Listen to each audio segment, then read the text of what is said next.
On ne part jamais seul au combat. L'individualité n'a pas sa place, que ce soit au sol, sur le champ de bataille, ou dans les airs, même si on est à plus de 5 km des affrontements. Il y a environ 5 heures, on a été catapulté du Charles de Gaulle, passant de 0 km/h à plus de 250 km/h en 75 mètres. Depuis, on a effectué plus de 3 ravitaillements en vol, récupérant l'équivalent d'une centaine de pleins de carburant pour votre voiture en seulement une dizaine de minutes.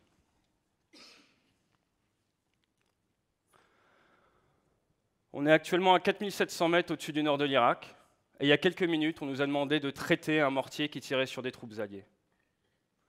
Je profite d'une légère réduction de la charge de travail dans le cockpit pour me remémorer les actions de ma patrouille lors de cette attaque. Ça me sera utile lorsqu'on sera de retour sur le porte-avions et qu'il faudra débriefer nos actions. Donc débriefer. Pour prendre un jeune bachelier, en faire un pilote de chasse apte à aller au combat en moins de 5 ans, il n'y a pas de recette miracle, il faut le former. Et la manière de le former, chez nous, eh bien, c'est de le débriefer. Soyez persuadés qu'il n'y aurait ni aviation navale, ni appontage, ni opération et suprématie aérienne si on n'effectuait pas ces débriefings. Mais qu'est-ce que c'est qu'un débriefing? Un débriefing, c'est une recherche après l'action pour essayer de se remémorer toutes les choses qu'on a faites et identifier des points perfectibles de manière à s'améliorer d'un vol sur l'autre. C'est un processus qu'on répète jour après jour, mois après mois, après année. J'ai effectué en 13 ans plus de 3000 débriefings. 3000. Certains ont duré 10 minutes, d'autres une demi-heure. Après chaque mission de combat, on débrief. Après chaque mission d'entraînement, on débrief. Et l'objectif, c'est donc se remémorer ce qui s'est passé, identifier le résultat de manière quantifiable, on essaie de travailler en pourcentage, analyser comment on en est arrivé là, identifier les erreurs qui ont été faites, essayer de trouver des parades pour ne plus les reproduire, et ensuite, identifier ce qu'on appelle des lessons learned. Les lessons learned, c'est des enseignements qui sont tellement importants qu'il faut s'en rappeler après la mission, mais qui méritent également d'être partagés avec le reste de la communauté. Des fois, ces lessons learned vont nous faire changer les procédures ou notre manière de fonctionner. On part d'un postulat de base extrêmement simple dans l'aviation. On ne vit pas assez longtemps pour faire toutes les erreurs nous-mêmes, donc il est indispensable de communiquer au sein de l'équipe. Au sein de la patrouille, il nous reste 7 bombes de 250 kg, 250 obus de 30 mm qui font 450 grammes chacun, et également plusieurs missiles RR. On est à l'écoute de 3 fréquences radio différentes en même temps. Une avec le contrôle aérien, une avec les troupes au sol, et une qu'on appelle l'interpatrouille, entre leader et équipier. On s'apprête à remettre cap vers le sud pour rejoindre le porte-avions, lorsqu'à ce moment-là, on nous appelle sur la fréquence numéro 2, celle avec les troupes au sol. Des Marines américains sont en train de se faire tirer dessus, c'est une embuscade, il y a plusieurs snipers qui les prennent à partie, ils ont besoin d'appui aérien immédiat. C'est ma patrouille la plus proche, on est à environ 150 km, tout de suite, on met cap dessus, on accélère, il faut aller les aider. À ce moment-là, le stress est à son maximum, la charge de travail est également à son maximum. Il faut refaire tous les calculs pétrole, trouver un nouvel avion ravitailleur et également prévenir le porte-avions qu'on ne sera pas là à l'heure prévue, mais qu'on va avoir du retard et être apte à quantifier ce retard pour les aider à s'organiser et se réorienter pour la suite des activités aériennes. Il faut également que j'explique à mon équipier l'idée de manœuvre, de manière à ce qu'on puisse travailler avec la meilleure synergie possible et être le plus efficace possible. Rapidement, on passe en fréquence avec les troupes au sol. La nuit est en train de tomber, les conditions sont très difficiles et la zone à couvrir est extrêmement vaste. Après quelques minutes, on arrive à localiser un sniper et un observateur. On se présente pour une première passe de tir, but. Quelques minutes plus tard, on arrive à identifier un deuxième sniper, on le traite également. Les Marines reprennent leur avancée. La mission est accomplie de notre côté, on part et on va récupérer un avion ravitailleur qui va nous accompagner jusqu'au golfe Persique. Pour rejoindre le dernier avion ravitailleur, on le rallie, c'est-à-dire qu'on vient se mettre en patrouille serrée à quelques mètres de lui de nuit, de manière à pouvoir voler proche de lui. C'est ce qu'on appelle le vol en formation. Quand on apprend le vol en formation, nos instructeurs nous communiquent 2 choses primordiales. La première, c'est la méthode. Il faut être au bon étagement, au bon retrait et au bon écartement pour pouvoir tenir sa position de jour comme de nuit, les ailes à plat ou même sur le dos. La deuxième chose, c'est qu'il faut être très souple au niveau de la main parce que le pilotage se fait via la main droite.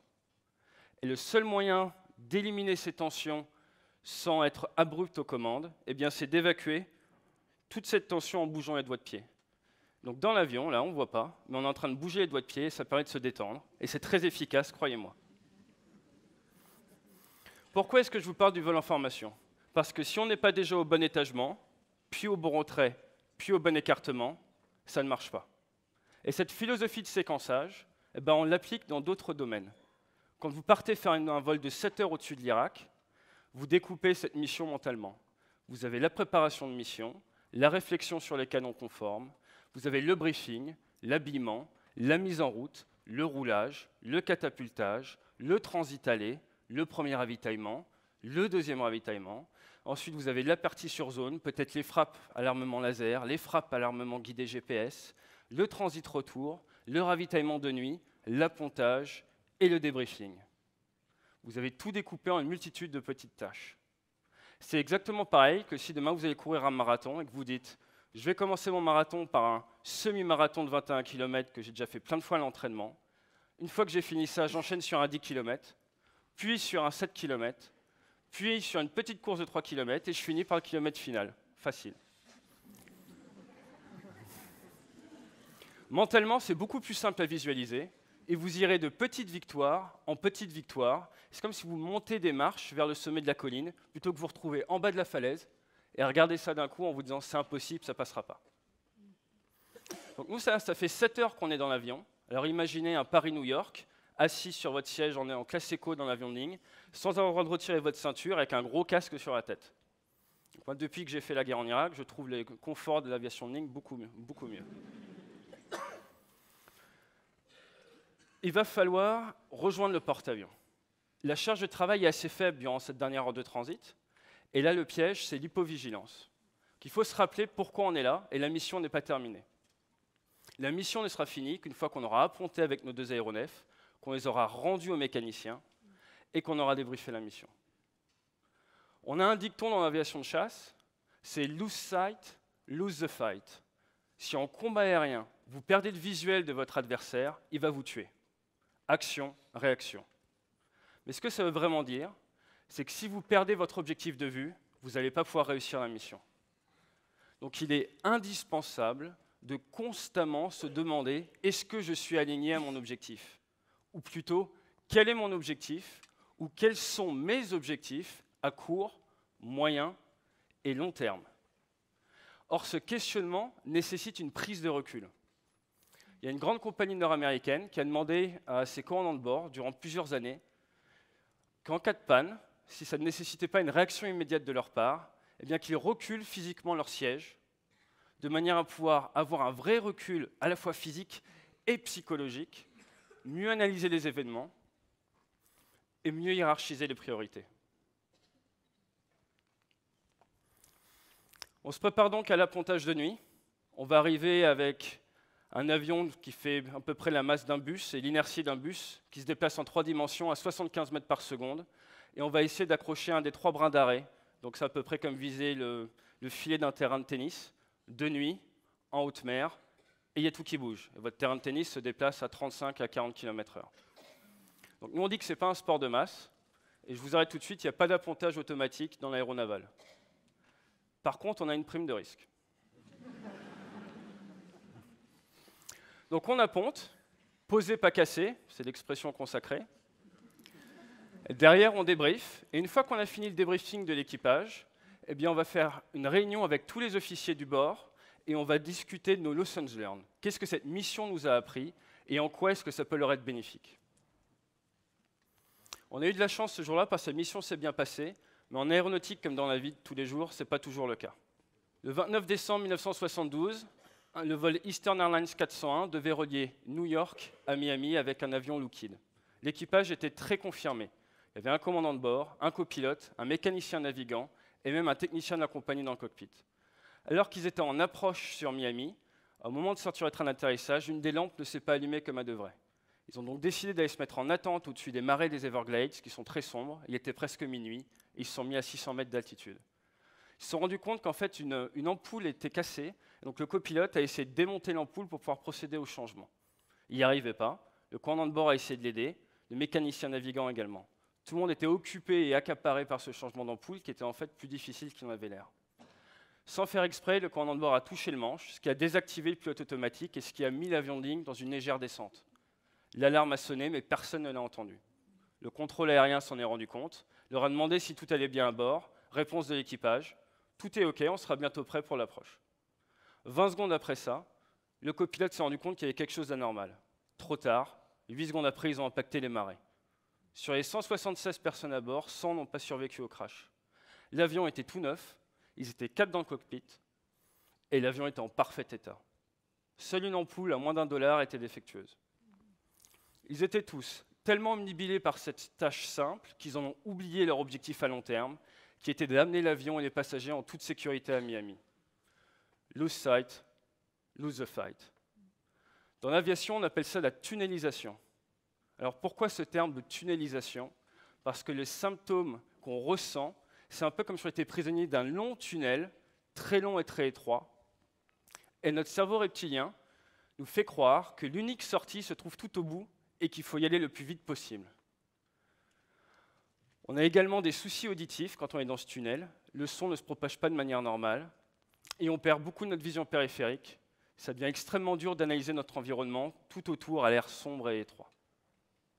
On perd notre capacité de prise de recul et notre charge de travail est complètement saturée, mais on n'en a pas conscience, c'est insidieux, donc on ne sait même pas qu'on devrait demander de l'aide.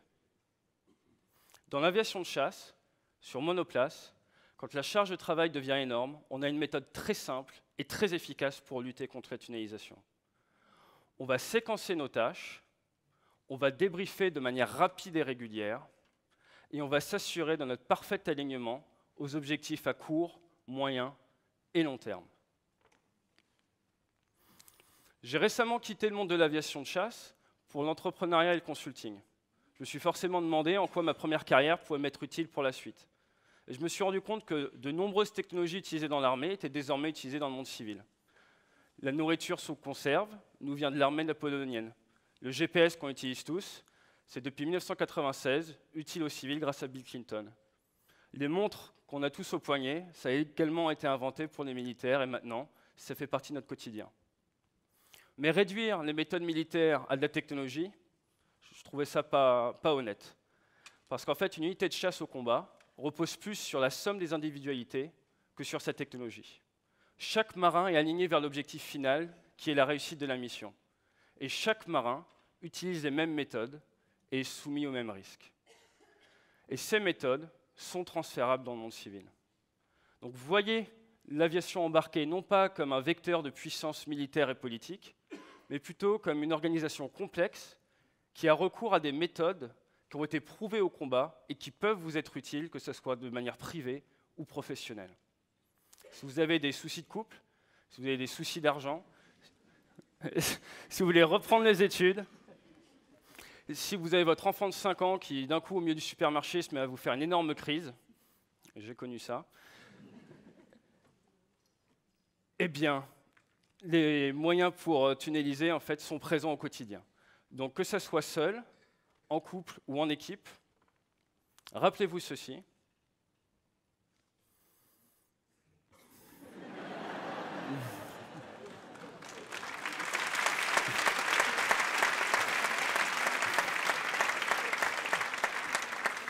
Rappelez-vous ceci,